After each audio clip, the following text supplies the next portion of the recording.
Hi friends, welcome to my channel me Telugu girl Mihira. ఈరోజు నేను ఇంకో వ్లాగ్తో మీ ముందుకు వచ్చేసా. ఇది చాలా మినీ వ్లాగ్ అన్నమాట. ఈరోజు first class compiler design lab.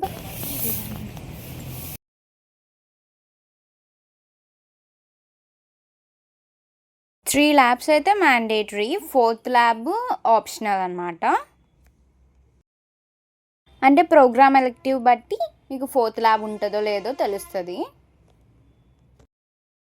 నేనైతే ఫోర్త్ సెమిస్టర్లో ఎంఎల్ తీసుకున్నాను, దానికి ల్యాబ్ ఉందన్నమాట. నాకు ఈ సెమిస్టర్ అర్థమైంది ప్రతి సెమిస్టర్లో 3 to 4 ల్యాబ్స్ ఖచ్చితంగా ఉంటాయని. అంటే మొన్న నేను మా ఫ్రెండ్ డిస్కస్ చేసుకుంటే సడన్గా స్ట్రైక్ అయిందనమాట. అంటే ఇప్పుడు 4 క్రెడిట్ సబ్జెక్ట్ తీసుకుంటే ప్రోగ్రామ్ ఎలెక్టివ్గా మనకి ల్యాబ్ ఉంటుంది, లేకపోతే ల్యాబ్ ఉండదు. నేను ప్రతి సెమిస్టర్లో అనుకుంటాను 4 క్రెడిట్ సబ్జెక్ట్ ఏదైనా తీసుకోవాలి అని. కానీ 3 ల్యాబ్సే ఎక్కువ అయిపోతే ఇంకా ఫోర్త్ ల్యాబ్ కూడా ఉంటే కష్టమైపోద్ది అని చెప్పేసి తీసుకోవడం మానేసేదాన్ని. ఈ సెమిస్టర్లో కూడా సేమ్ అదే జరిగింది. లాస్ట్ సెమిస్టర్లో ప్లస్ ఈ సెమిస్టర్లో మాకు ఇంట్రడక్షన్ టు కాంపిటేటివ్ ప్రోగ్రామింగ్ అని ఒక ప్రోగ్రామ్ ఎలెక్టివ్ ఉంది. సో దానికి 3 క్రెడిట్సే, కాకపోతే దానికి ల్యాబ్ కూడా ఉంటుంది. లాస్ట్ సెమిస్టర్లో ల్యాబ్ ఉన్న 3 క్రెడిట్సే ఉందని చెప్పేసి చాలా తక్కువ మంది తీసుకున్నారు. ఆ సబ్జెక్ట్ 4 క్రెడిట్స్ చేస్తారని చాలామంది ఎక్స్పెక్ట్ చేశారు, ఎందుకంటే ల్యాబ్ ఉంది కదా అని. కాకపోతే ఈ సెమిస్టర్ కూడా అది 4 క్రెడిట్ సబ్జెక్ట్ చేయలేదు, కాబట్టి చాలామంది మళ్ళీ తీసుకోవడం మానేశారు. నా ఫ్రెండ్స్ మోస్ట్లీ ఈ సెమిస్టర్ అందరూ ల్యాబ్ లేని సబ్జెక్ట్ తీసుకున్నారు, అంటే ల్యాబ్ లేని ప్రోగ్రామ్ ఎలెక్టివ్, అంటే 3 క్రెడిట్ ప్రోగ్రామ్ ఎలెక్టివ్ తీసుకున్నారు. నేను కూడా మళ్ళీ సేమ్ 3 క్రెడిట్ ప్రోగ్రామ్ ఎలెక్టివ్ తీసుకున్నాను. మా కంపైలర్ డిజైన్ ల్యాబ్లో అయితే మేము ఈరోజు ఫస్ట్ ప్రోగ్రామ్ చేసాం. సి లాంగ్వేజ్లో ఉందన్నమాట ఫస్ట్ ప్రోగ్రామ్. సార్ ఆ ప్రోగ్రామ్ ఇచ్చి దాన్ని కంపైల్ చేసి ప్లస్ నోట్స్లో రాయమన్నారు. ఆ కోడ్ లిటరలీ 4 pages ఉందన్నమాట. నాకైతే 45 to 50 minutes పట్టింది ఆ కోడ్ రాయడానికి, అది కూడా చూసి రాయడానికి. నేను మా ఫ్రెండ్స్ ఏమనుకున్నామంటే ఇదే కోడ్ సేమ్ ఎగ్జామ్లో వచ్చిందనుకో ఏమైపోతాం మనం అని చెప్పేసి మేము అనుకున్నాం. ఎగ్జామ్ మాకు 1.5 hour అలానే ఇస్తారు ప్రాక్టికల్ రాయడానికి. సో 30 minutes మ్యాథ్స్ రైటప్కి ఇస్తారు మాకు ఎగ్జామ్లో. అయితే ఈ క్వశ్చన్ వచ్చింది అనుకోండి, ఈ క్వశ్చన్ రాయడానికి చాలా టైం పడుతుంది అన్నమాట. కోడ్ లాజిక్ అయితే చాలా ఈజీగా ఉంది, కానీ కోడ్ రాయడానికి చాలా పెద్దగా ఉంది. మా సార్ అయితే ఫస్ట్ ల్యాబ్లోనే మమ్మల్ని భయపెట్టేశారు బాగా. 4 pages కోడ్కి అవుట్పుట్ 4 lines అనమాట. అది నాకైతే చాలా కామెడీగా అనిపించింది. ఇప్పుడైతే నేను క్లాస్కి వెళ్తున్నాను.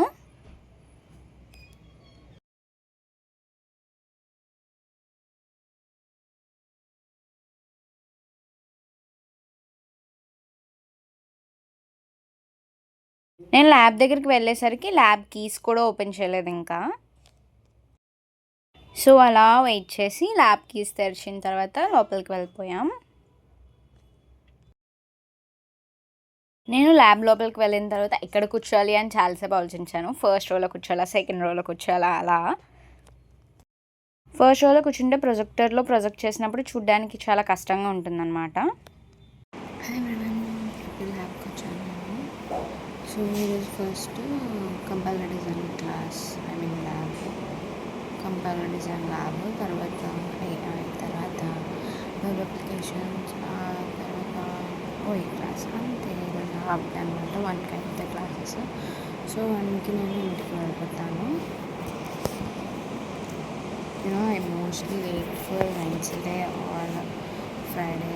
ఈ 2 రోజులు హాఫ్ డేస్ అనుకుంటా. So mostly Wednesday or Friday కోసం వెయిట్ చేస్తూ ఉంటాను.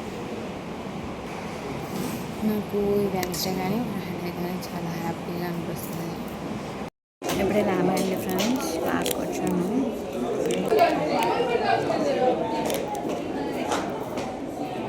మా సార్ వచ్చేలోపు చిక్కి తింటున్నాం.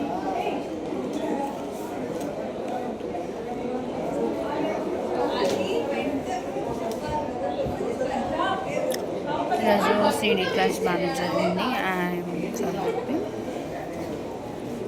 ఇప్పుడు AI class, next web applications, ఆ తర్వాత ఓఐ క్లాస్.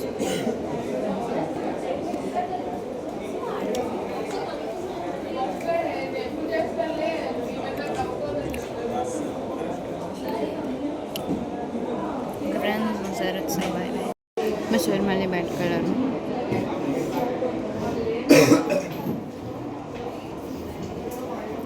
సో ఇంకా 3 classes. Morning lab number first hour lab ఉంటే ఒక బెనిఫిట్ ఏంటంటే ఫస్ట్ 2 hours అయిపోతాయి కాబట్టి నెక్స్ట్ నుంచి తక్కువ క్లాసెస్ ఉన్నాయనిపిస్తుంది అన్నమాట. సో అదే ఒక పెద్ద బెనిఫిట్. నాకు ఎప్పుడు అలాగే అనిపిస్తుంది, ఫస్ట్ 2 hours ల్యాబ్ ఉన్నప్పుడు తర్వాత క్లాస్ అనేది తక్కువ ఉన్నాయని మా సార్ చెప్పాలి. ఫ్రెండ్స్ ఇప్పుడు క్లాస్కి వచ్చాను అనమాట. Applications class. మా మ్యామ్ ఇంకా రాలేదు. సో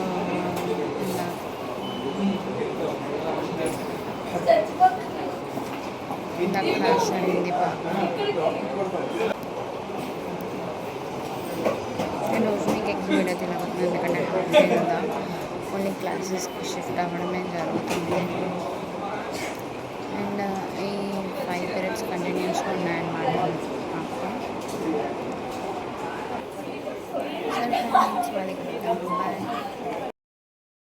ఇప్పుడు నేను ఓఈ క్లాస్కి వెళ్తున్నాను.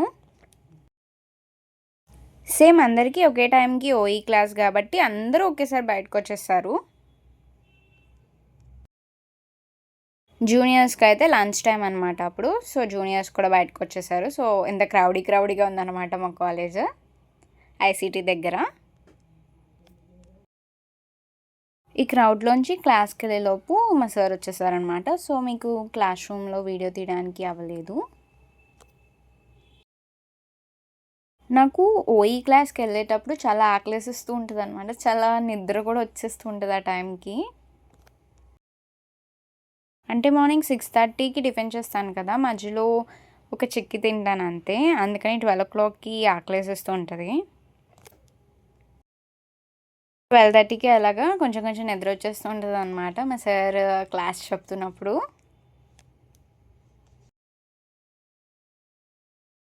సో ఈ క్లాస్ అయితే కంప్లీట్ అయిపోయింది. ఇప్పుడు నేను ఇంటికి వెళ్ళిపోతున్నాను. ఈరోజు హాఫ్ డే కాబట్టి మినీ వ్లాగ్ అయింది ఇది. నేను చూపించే రూట్ కేఆర్సీ నుంచి ఫ్రంట్ గేట్కి వెళ్ళేసాడనమాట. నేను ఆల్మోస్ట్ ఎప్పుడు ఫ్రంట్ గేట్ నుంచే ఇంటికి వెళ్తూ ఉంటాను, ఎందుకంటే అటు సైడ్ నుంచే మా ఇంటికి దగ్గరగా ఉంటుంది అని నాకు అనిపిస్తూ ఉంటుంది. బ్యాక్ గేట్ కూడా ఉంటుంది. బ్యాక్ గేట్ నుంచి మనం ఎండాడ సైడ్ వెళ్తాం. కాకపోతే అటు సైడ్ చాలా ట్రాఫిక్ ఎక్కువ ఉంటుందన్నమాట. సో ఆటో ఎక్కి దిగి అక్కడి నుంచి బస్ ఎక్కి, సో ఇంత ప్రాసెస్ ఉంటుంది అక్కడి నుంచి వెళ్ళడానికి. ఫ్రంట్ గేట్ నుంచి బయటికి వెళ్తే రుషికొండ వస్తుంది. సో అక్కడి నుంచి ఆటో అయినా బస్ అయినా ఎక్కితే డైరెక్ట్గా ఆర్టీసీ కాంప్లెక్స్కి వెళ్ళిపోవచ్చు. బ్యాక్ సైడ్ గేట్కి వెళ్ళి అక్కడి నుంచి ఎండాడకి వెళ్ళి అక్కడి నుంచి ఆర్టీసీ కాంప్లెక్స్కి వెళ్ళడం కన్నా ఫ్రంట్ గేట్ నుంచి డైరెక్ట్గా ఆర్టీసీ కాంప్లెక్స్ వెళ్ళడం చాలా ఈజీ అని నా feeling. So I mostly prefer front gate. నాకు ఎప్పుడు హాఫ్ డే క్లాసెస్ ఉన్నప్పుడు చాలా హ్యాపీగా అనిపిస్తూ ఉంటుంది, ఎందుకంటే త్వరగా క్లాసెస్ అయిపోయాయనే ఫీలింగ్. ఫ్రంట్ గేట్ అయితే mostly mother Teresa side line నుంచే వెళ్తూ ఉంటాను. హాఫ్ డే ఉన్నప్పుడు నా క్లాసెస్ మోస్ట్లీ నాది ఇదే రొటీన్ అనమాట. ఈరోజు నేను మీకు ఫుల్ రూట్ చూపిస్తున్నాను. ఈరోజు సెంట్రల్ పార్కింగ్ చాలా ఫుల్గా ఉంది. రీసెంట్గా వెహికల్ పాస్ లేకపోతే వెహికల్స్కి అలౌ లేదనమాట కాలేజ్లోకి. సో ఈ మధ్యనే అందరూ వెహికల్ పాస్ తీసుకున్నారు.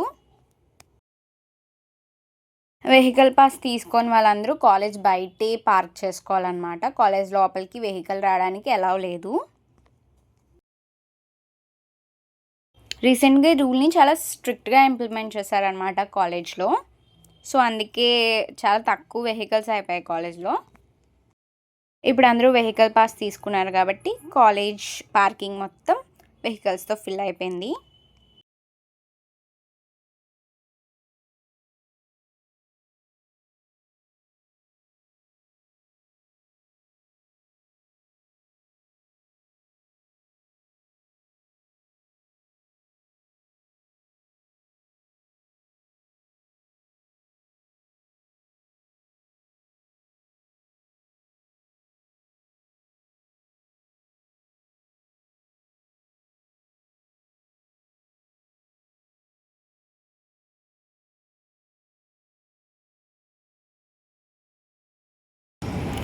ఇదిగోండి మా కాలేజ్ ముందున్న రిషికొండ.